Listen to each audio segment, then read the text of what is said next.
Former Texas GOP Chair Matt Rinaldi, thank you so much and welcome back to Eye on Politics. Thank you for having me, appreciate it. So what do you make of this race, first of all, that we're about to experience? It's going to be a fight. It's going to be a hard-fought battle, and it's going to be one of the most interesting races we've had in politics in a while. I mean, you have Ken Paxton firmly representing the Trump wing of the Republican Party. He's going to have strong support among conservatives, and you have John Cornyn, who's been a senator in Texas for decades, who represents the Mitch McConnell wing of the Republican Party. And those two are going to battle it out. And if history's been any guide, I think the Trump wing of the party is going to come out victorious. Now, you're close to the Attorney General. Yes. And you are going to support him, right? You're going to endorse him? Absolutely. I'm endorsing the Attorney General.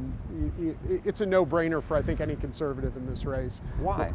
Well, while Ken Paxton was suing the Biden administration in order to have Texas put up their own border wall, John Cornyn was saying that the border wall was naive. When Ken Paxton was suing the Biden administration to protect our Second Amendment rights, John Cornyn was partnering with the Biden administration to pass gun control. I think John Cornyn's out of touch with everyday Texans and conservatives, and he doesn't represent the new Republican Party that Donald Trump is the leader of. Is this all going to come down to whether President Trump makes an endorsement in this or not?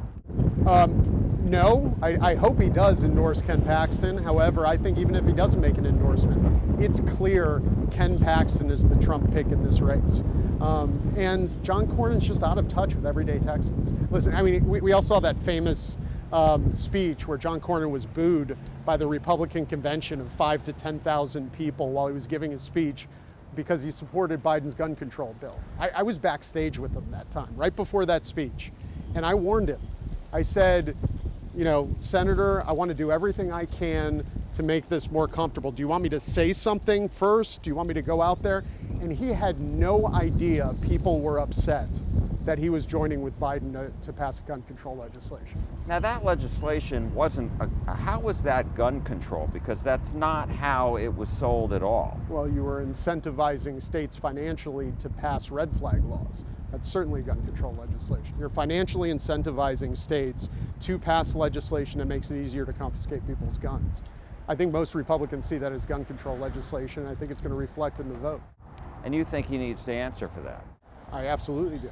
And I think he needs to answer for why he was dismissive of a border wall. I think that he needs to answer as to why he puts the interest of Ukraine over the interest of the United States. And I think he needs to answer for why he is on Mitch McConnell's side on every single issue, and he's often opposed to Donald Trump. And I mean, he came out and he endorsed President Trump in 2024. You're saying that was too late?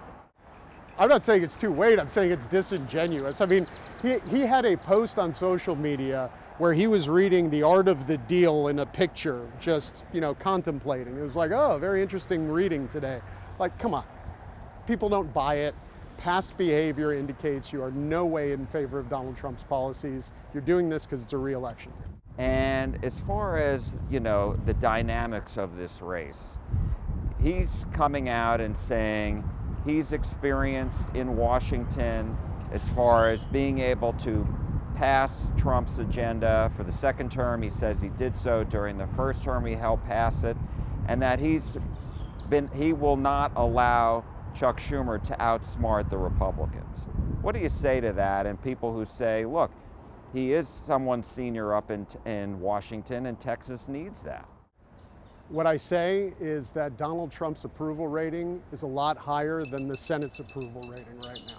And that's because people know that the Senate and the House have been barriers to the Trump agenda, and they haven't been gung-ho supporters of the Trump agenda. And that's because of people like Mitch McConnell and John Cornyn. And people see through that. And do you think this will also come down to the fact that in a primary election, the most ardent grassroots supporters, many of whom back the Attorney General, they're the ones who go out and vote, whereas a lot of mainstream Republicans may not?